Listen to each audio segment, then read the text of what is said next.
안녕하세요. 다산에듀 교수 이창선입니다. 자, 이번 시간에는 2021년 2회 필기 기출문제 풀이를 같이 하도록 하겠습니다. 자, 먼저 첫 번째 과목인 소방 원론부터 보겠습니다. 1번 제3종 분말소화약제의 주성분은, 자, 1번 문제에서는 이제 분말소화약제가 총 4가지 종류가 있는데 그 중에서 제3종 분말소화약제의 주성분을 물어봤습니다. 그러면 제1종부터 4종까지 이제 어떠한 분말소화약제의 주성분이 있는지 한번 정리를 해볼게요. 1번이에요. 자, 분말소화약제는 제1종부터 제4종까지 4가지가 있다고 했습니다. 먼저 제1종입니다. 제1종 분말소화약제의 주성분은 바로 탄산수소 나트륨이죠. 그렇죠? 탄산수소 나트륨입니다. 그 다음에 제2종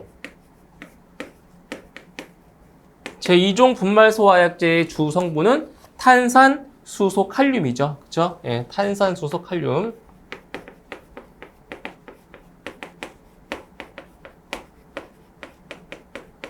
됐고요. 그 다음 제3종. 자, 이 문제에서 이제 물어본 제3종 분말소화약제의 주성분이 바로 인산암모늄입니다. 인산암모늄. 인산암모늄이고요. 그리고 마지막으로 제4종 분말소화약제의 주성분은 탄산수소 칼륨과 보세요. 탄산수소 칼륨 플러스 요소입니다. 요소. 이게 제4종 분말소화약제의 주성분이고요. 이제 문제에서는 제3종 분말소화약제의 주성분을 물어봤으니까 인산암모늄이 되는 겁니다. 답은 1번이에요. 2번. 화재 발생 시 피난기구로 직접 활용할 수 없는 것은? 보기 중에서 피난기구가 아닌 것을 찾으면 됩니다. 1번에 완강기, 2번에 무선통신 보조설비, 3번에 피난사다리, 4번에 구조대. 보기 중에서 피난기구에 해당하지 않는 것은 2번이죠. 무선통신 보조설비는 소화활동설비에 해당이 됩니다. 답은 2번. 3번. 소화약제 중 HFC125의 화학식으로 옳은 것은? 자, 여기서 HFC125는 할로겐 화합물 소화약제입니다. 그죠? 이 HFC125의 화학식으로 맞는 것을 찾으면 되는데, 이거는 암기를 하실 수밖에 없어요. 이 규칙이 있는 것이 아니기 때문에. 그래서 보기를 보시면 1번에 CHF2CF3라고 있죠. 그죠? 그래서 1번이 바로 HFC125의 화학식이 되는 거고요. 2번에 CHF3는 요거는 이제 HFC23의 화학식이고요. 3번에 CF3, CHF, CF3. 3번은 HFC227EA의 화학식입니다. 그리고 4번에 CF3I는 FIC13I1의 바로 화학식이 되는 거죠. 그래서 HFC125의 화학식으로 옳은 것은 1번입니다. 이건 암기를 하셔야 돼요. 그죠? 다음 4번. 가연물질의 종류에 따라 화재를 분류하였을 때 섬유류 화재가 속하는 것은? 자, 화재의 분류는 크게 4가지로 분류할 수 있어요. 그래서 A급, B급, C급, D급 화재로 분류할 수가 있는데, 문제에서 섬유화재, 그죠? 섬유화재에 해당하는 것을 물어봤으니까 섬유화재는 바로 일반 화재인 A급 화재로 분류가 되고 있습니다. 그래서 답은 1번의 A급 화재입니다. 섬유화재는 A급 화재예요. 다음 5번.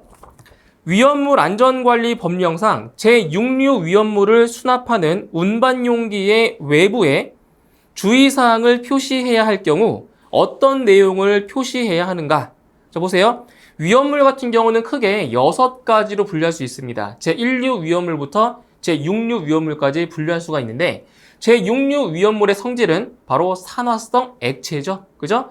산화성 액체를 수납해서 운반 용기의 외부에 주의사항을 표시할 때 뭐라고 쓰냐? 바로 가연물 접촉 주의라고만 표시를 합니다. 그래서 답은 4번에 가연물 접촉 주의가 답이 되겠습니다. 4번이에요. 다음 6번. 알킬 알루미늄 화재에 적합한 소화약제는, 여기서 알킬 알루미늄은 바로 금수성 물질에 해당이 되는 거죠. 그래서 금수성 물질에 사용할 수 있는 소화약제는 바로 탄산수소 염류 분말과 그리고 마른 모래, 건조사, 그리고 팽창 질석 또는 팽창 진주암을 사용할 수가 있는 거죠. 그래서 금수성 물질에는 바로 1번의 물, 2번의 이산화탄소, 3번의 팽창 질석, 4번의 할로겐 화합물, 이 중에서 알킬 알루미늄 화재에 적합한 소화약제는 바로 3번의 팽창 질석이라고 할 수 있습니다. 답은 3번. 다음 7번. 분말 소화약제 중 A급, B급, C급 화재에 모두 사용할 수 있는 것은, 자, 분말 소화약제는 총 4가지로 분류할 수 있다고 했어요. 1종부터 4종까지 자, 4가지가 있는데, 여기에서 A, B, C급 화재, 그러니까 A급 일반 화재, 유류 화재, 그리고 전기 화재에 모두 사용할 수 있는 분말 소화약제는 바로 제3종인 거죠. 그죠? 답은 3번에 제3종 분말이 답이 되는 겁니다. 3번. 8번. 다음 연소 생성물 중 인체의 독성이 가장 높은 것은, 자, 이거는 연소 생성물 중에서 연소 가스가 나오겠죠. 그죠? 그 연소 가스 중에서 인체에 가장 위험한 독성 가스를 찾는 겁니다. 1번에 이산화탄소, 2번에 일산화탄소, 3번에 수증기, 4번에 포스겐. 이 중에서 인체의 독성이 가장 높은 것은 바로 포스겐 가스가 되겠네요. 답은 4번이고요. 9번.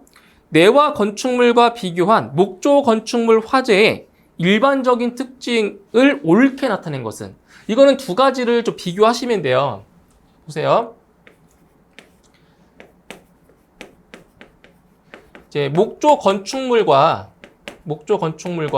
그다음 내화 건축물이 있어요. 내화 건축물. 그래서 목조 건축물과 이제 내화 건축물의 화재 성상을 보면, 목조 건축물 같은 경우는 고온 단기형입니다. 그러니까 짧은 시간에 빨리 타버리는 거죠. 고온 단기형이고요.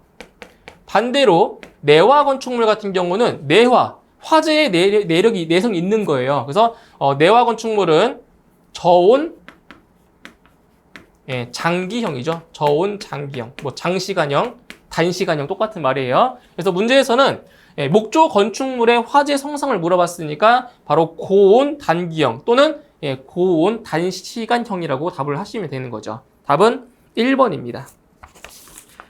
10번.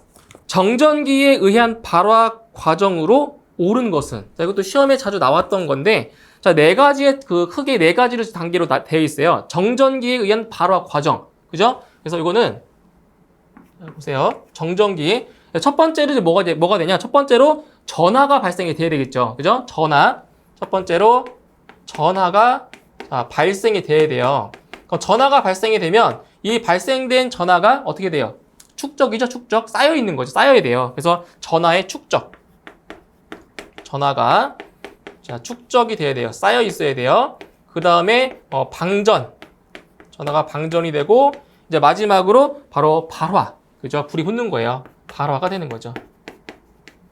자, 이게 바로 정전기에 의한 발화 과정이 되는 겁니다. 그래서 전하의 발생, 전하의 축적, 그리고 방전, 이제 마지막으로 발화까지 이루어지는 겁니다. 답은 2번이 되겠고요. 11번. 열 전도도를 표시하는 단위에 해당하는 것은, 열 전도도의 단위입니다. 이것도 암기하셔야 되겠죠, 그죠? 열 전도도의 단위입니다. 자, 보세요. 열 전도도의 단위는 바로 와트 퍼 미터 켈빈이 되는 겁니다. 와트 퍼 미터 켈빈. 이렇게. 그런데 이제 가끔 이런 것도 있어요. 요 켈빈이라고 하는 거는 절대 온도잖아요. 그죠? 그러니까 절대 온도로 나타낼 수도 있고, 이걸 섭씨 온도로 나타낼 수가 있어요. 그래서 와트 퍼 미터 도씨. 뭐 이것도 똑같아요. 열 전도도의 단위라고 할 수가 있어요. 이거는 절대 온도, 섭씨 온도의 차이가 있으니까 이것도 맞고 이것도 만든 겁니다. 그래서 보기를 보시면 열 전도도의 단위에 해당하는 것은 3번이 되는 거죠. 답은 3번. 다음 12번. 물리적 소화 방법이 아닌 것은, 자, 이 소화 방법을 분류했을 때 이제 물리적인 소화 방법과 그리고 화학적 소화 방법이 있는데 보기 중에서 물리적 소화 방법이 아닌 것을 찾는 겁니다. 그래서 1번에 산소 공급원의 차단. 자, 이거는 이제 질식 소화가 되는 거죠. 그죠? 질식 소화. 2번에 연쇄 반응 차단. 자, 이거는 이제 역억제 소화. 부총의 소화라고 하고요. 3번 온도의 냉각. 온도의 냉각은 바로 냉각 소화. 그리고 4번에 가연물 제거에 해당하는 것은 제거 소화입니다. 자, 이 중에서 물리적 소화 방법에 해당하지 않는 것은 2번이 되는 거죠. 2번. 연쇄 반응의 차단은 물리적 소화 방법이 아닌 바로 화학적 소화 방법에 해당이 되는 겁니다. 그죠? 답은 2번. 13번.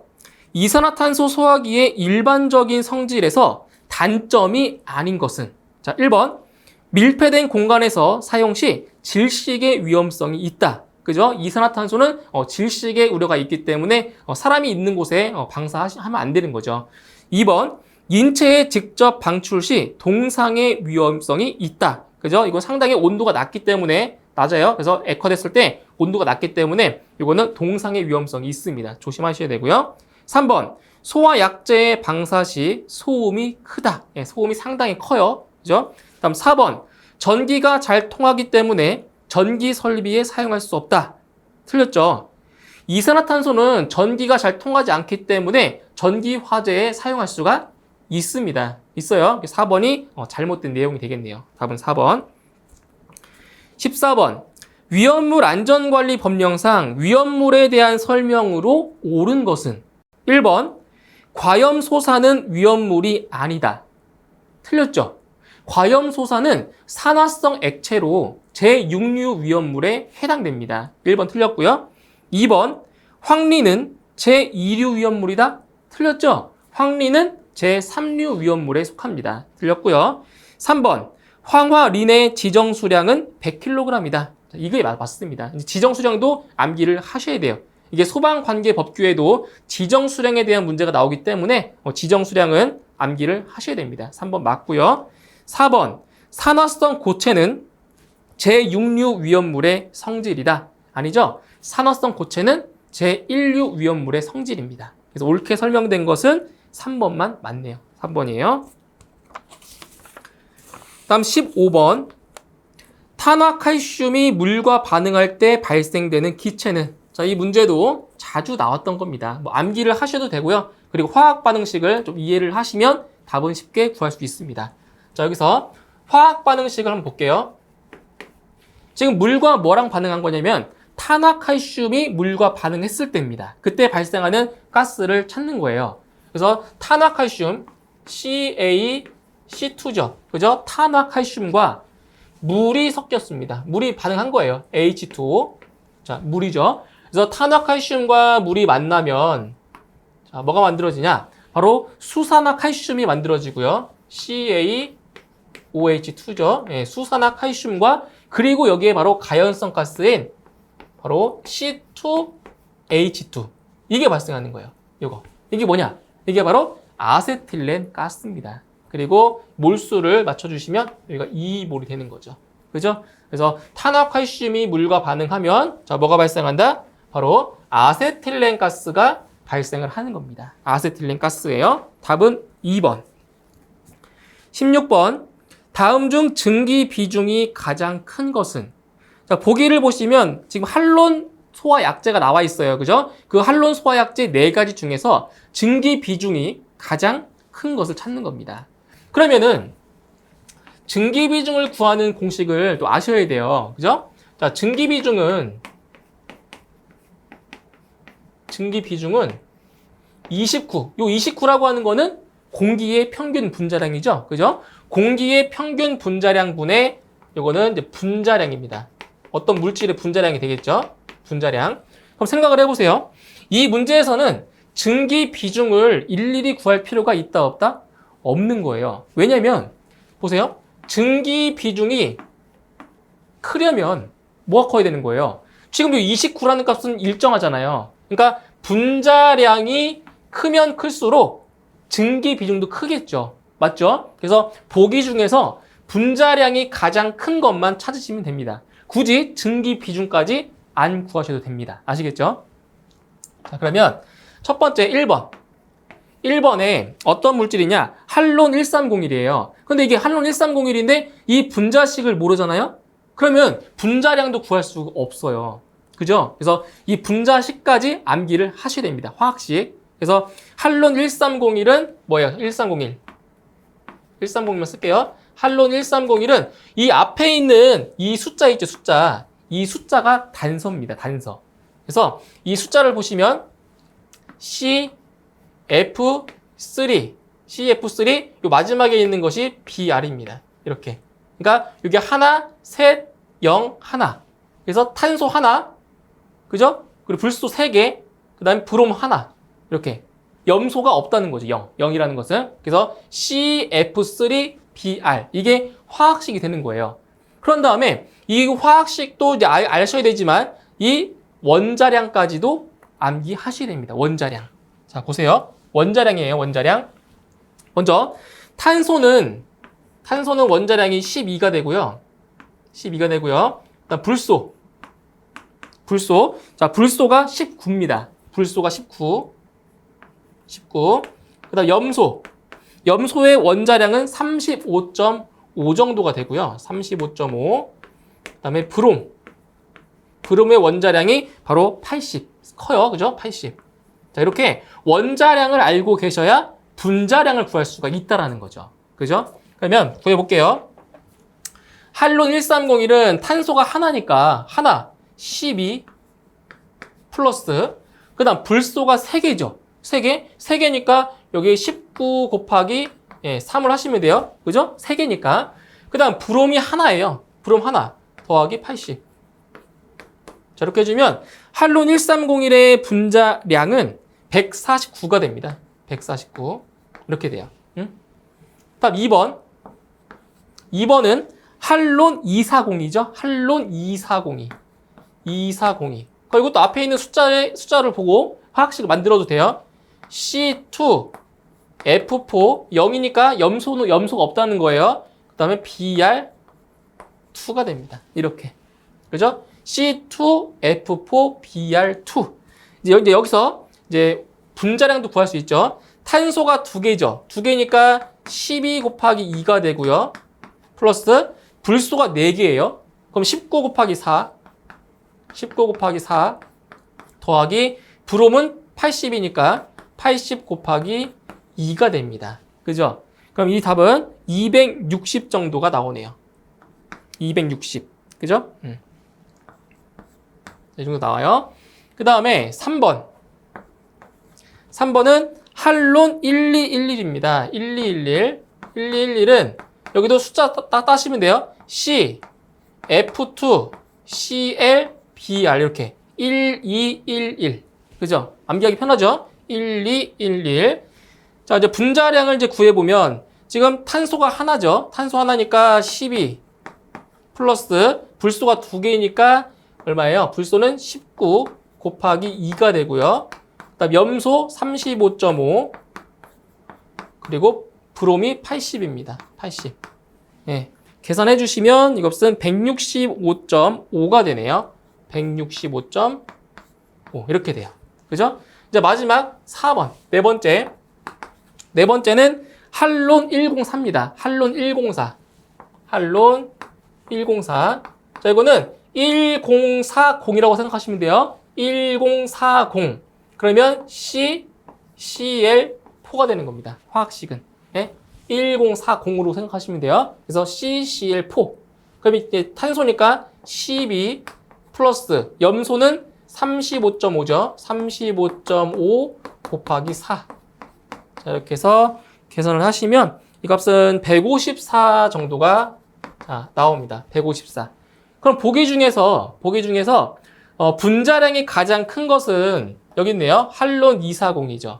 그렇죠? 할론 240이. 그래서 분자량이 제일 큰 것이 증기 비중도 가장 크기 때문에 답은 2번에 할론 240이가 증기 비중이 가장 크다고 할 수가 있습니다. 답은 2번. 다음 17번. 분자 내부에 니트로기를 갖고 있는 TNT, 니트로셀룰로스 등과 같은 제5류 위험물의 연소 형태는, 자 보세요. 제5류 위험물의 성질은 자기 반응성 물질이죠. 그렇죠? 예, 자기 반응성 물질의 연소 형태는 바로 자기 연소입니다. 자기 연소. 그렇죠? 자기 연소. 그래서 1번의 분해 연소 아니죠? 2번의 자기 연소, 3번의 증발 연소, 4번의 표면 연소. 답은 2번의 자기 연소가 답이 되는 겁니다. 그래서 자기 반응성 물질은 연소 형태가 바로 자기 연소라는 거 기억해 주세요. 다음 18번. 프로판 50 볼륨 퍼센트, 부탄 40 볼륨 퍼센트, 프로필렌 10 볼륨 퍼센트로 된 혼합가스의 폭발 하한계는 약 몇 볼륨 퍼센트인가? 단, 각 가스의 폭발 하한계는 프로판은 2.2, 부탄은 1.9, 프로필렌은 2.4라고 했습니다. 자, 이거는 뭐냐? 바로 혼합가스의 폭발 하한계를 구하는 문제예요. 보세요. 자, 이거는 이제 르 샤틀리의 법칙을 이용해 주는 건데, 여기서 폭발 하한계, 혼합가스의 폭발 하한계는 바로 V1분의 L1 플러스 V2분의 L2. 잠시만요. 바뀌었죠? 지금 L1, L2가 연소 하한계예요. 그래서 바뀌었어요. L1분의 V1, L2분의 V2. 그리고 L3분의 V3고, 이제 문제에서 프로판이 50이고 부탄이 40, 프로필렌이 10이잖아요. 이걸 다 합치면 얼마 나와요? 합치면 100 나오죠? 100이 나오니까 여기에 100을 쓰시는 겁니다. 만약에 합했을 때 50 나왔다. 그럼 50 쓰시면 돼요. 아시겠죠? 50을 쓰시면 돼요. 자, 대입을 해볼게요. 먼저 프로판의 폭발 하한계는 2.2고요. 그리고 부피가 50이에요. 여기는 얼마가 들어가냐? 바로 2.2분의 50 이렇게 되는 겁니다. L1분의 V1. 그러니까 L1은 바로 프로판의 폭발 하한계고요. V1이 부피가 되는 거예요. 그래서 2.2분의 50 플러스 그 다음에 부탄은 연소 하한계가 1.9고요. 부피가 40볼륨%래요. 그래서 1.9분의 40 플러스 그 다음 프로필렌은 연소 하한계가 2.4고요. 부피가 10볼륨%니까 2.4분의 10입니다. 그리고 여기 분자에 들어가는 것들은 분자에 들어가는 값은 이 값들을 합하시면 돼요. 아시겠죠? 합하시면 여기는 100입니다. 이렇게. 그래서 계산해 주시면 이 혼합가스의 폭발 하한계는 대략 2.09 정도가 나옵니다. 2.09 볼륨 퍼센트. 그죠? 답은 2번이 되겠네요. 다음 19번. IG541이 15도씨에서 내용적 50리터 압력 용기에 면적당 155kg 중으로 충전되어 있다. 온도가 30도씨가 되었다면 IG541 압력은 약 몇이 되겠는가? 단 용기의 팽창은 없다고 가정했습니다. 자, 보세요. 19번 문제에서는 바로 보일-샤를의 법칙을 이용을 해주는 거예요. 보일-샤를의 법칙.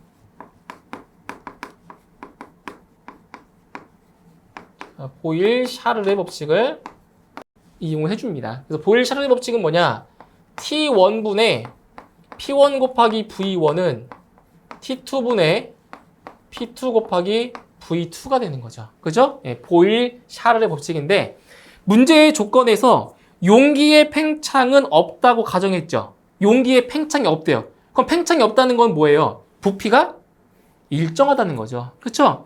팽창이 없다고 가정했기 때문에 부피가 일정한 겁니다. 그럼 부피가 일정하다는 얘기는 V1과 V2의 값이 같다는 겁니다. 그래서 양변에 V1과 V2를 이렇게 없앨 수가 있어요. 그죠? 같은 값이니까.